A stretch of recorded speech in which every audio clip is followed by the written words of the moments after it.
Hi, and welcome to winemastery.co.uk. My name is John Lightfoot, and this is your very own special wine correspondent, Mr. John Murphy. And we're here to tell you all about wine, hopefully help you find the wine, if not the wines, that you will absolutely love and adore. So in this episode, we're continuing our mini-series on Primitivo. This particular wine is called, let me just look down, Grande Alberone Zinfandel. Primitivo is made from the Zinfandel grape. It obviously tastes slightly different from its USA cousins because of the terroir. But it does have the same characteristics, and we're just about to try this one. Yes, we are. Excellent. So should we have a look at the colour I to think we begin should. with? Yep, I think we should. That's very deep, isn't it? It Looks is. like it's got a lot of body. Yeah, definitely. You can see the colour from there. You can Yeah. see it's really deep garnet with a bit of purple in there as well. There's definitely a bit of purple. You can see it on the edge of the glass there. You can from that, you can imagine the Mediterranean sun beating down on the grapes and sort of changing the colour, and that sort of deep, enriched colour just soaking into the grape. And that's exactly what I was imagining as well, John. I think you're spot on there, spot on with that description. So shall we have a go on the nose? Let's have a look at the nose, yeah. Yeah, let's go for it. Right.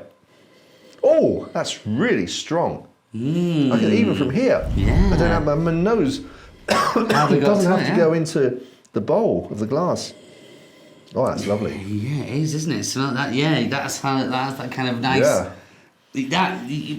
For me, that smell tells me that I'm in for a treat. Yeah.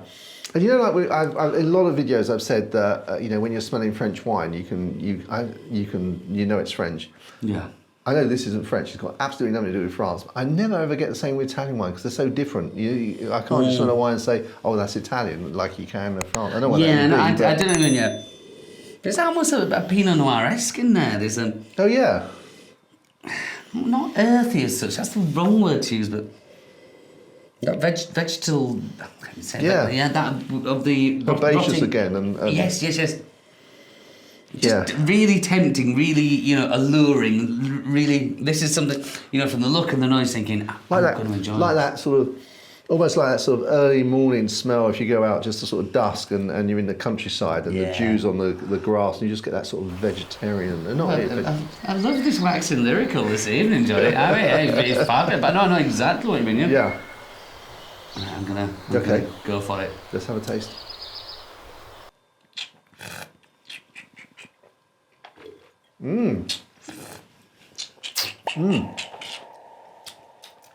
I almost felt like I put too much in my mouth then. Moving swiftly on. But you know what I mean? It was so, the flavour was so full on. I thought, whoa, I've got too much here. I can't cope with this. I should have sipped it just a little bit. Yes, John, take it easy, take it easy.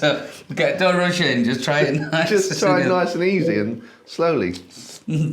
Now, I'm gonna first of all ignore you, John, and secondly, this is juicy and jammy.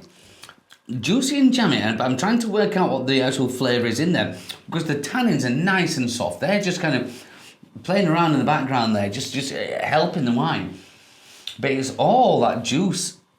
When you say jammy, though, sort of a lot of jammy wines are sort of very sort of sweet, and this isn't. Oh, it's an edge of sweetness, but it's not. It's not the first upfront sensation you get. No, because the tannins are holding that back, but there's a definite sweetness. There's a sweetness in it, but it's a nice sweetness. It's not a sugary. It's not a syrupy sweetness. It's a sweetness that's just not dry, if that makes sense. But well, I guess that's it, isn't it? In terms of dry, as in dry wine, dry whites and dry. There is that dryness to it, and the tannins are giving that, as you say, that effect. So it's a great balance. It's a great balancing act. Yeah, definitely there. And I have to say it again, but there's a juice. I think that's where I'm getting the sweetness from, is that juiciness, that the mouth feel in there as well. But that is very, very good. I'm thinking I'm getting sort of like I'm trying to detect the fruit. A little bit of cherry, a little bit of plum, and maybe a little bit of raisiny effect.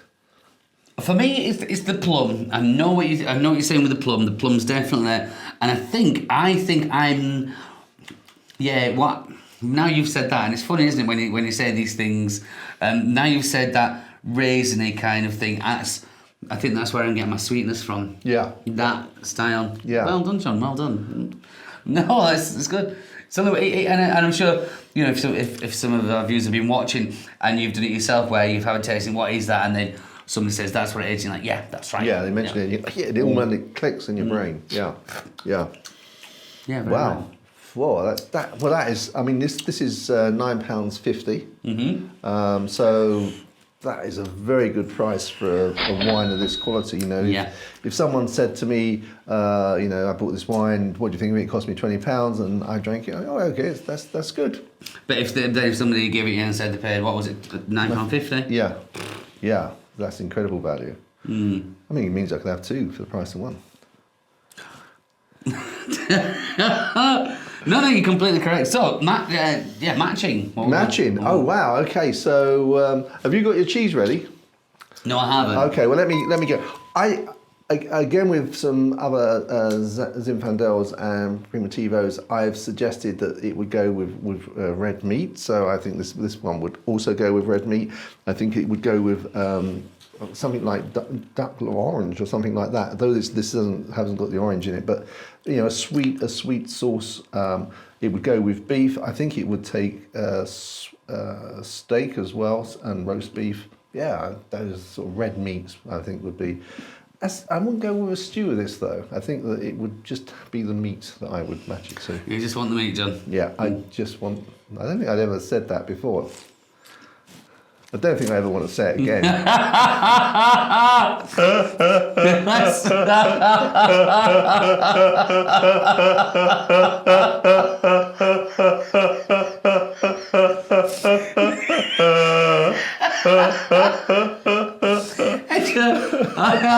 It just didn't sit well that way. Right. And before anything ensues, I'm going to say, and I did think about it after you just asked me, and it did come to Landana. Landana, which is Spanish. Landana is a Spanish. Sorry, to compose myself. A Spanish goat's milk cheese, but it's one of these goat's cheeses that escapes that goaty flavour, that soapiness. They're very rich, almost cheddar-esque. And upon thinking about it, when you just asked me then, I thought, yeah, that'd just suit that down to the ground.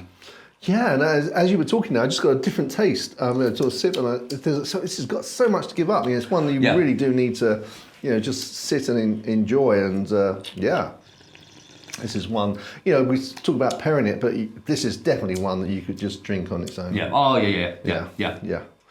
Okay, that brings us to score. Okay.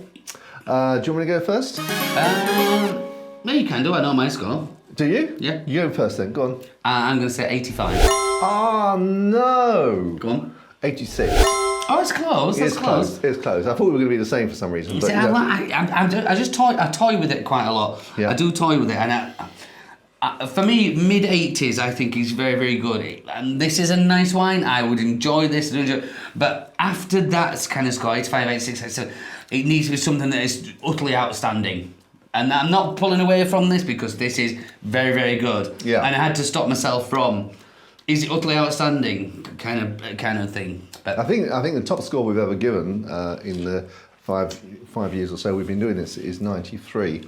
Okay. So it shows how close this is to. Definitely. Yeah.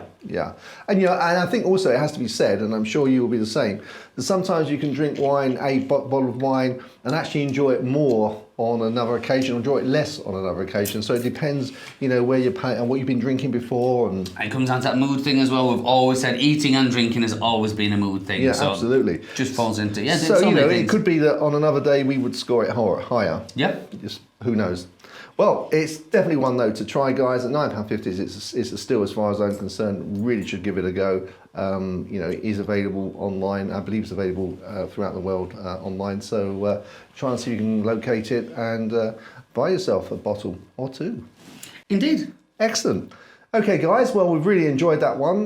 We'll link some of the other Primitivo reviews we've done. You'll see coming up. Look forward to seeing you in our next video. If you haven't subscribed, please do, and give us a thumbs up if you've enjoyed this one. And so until the next one, chin chin. Chin chin.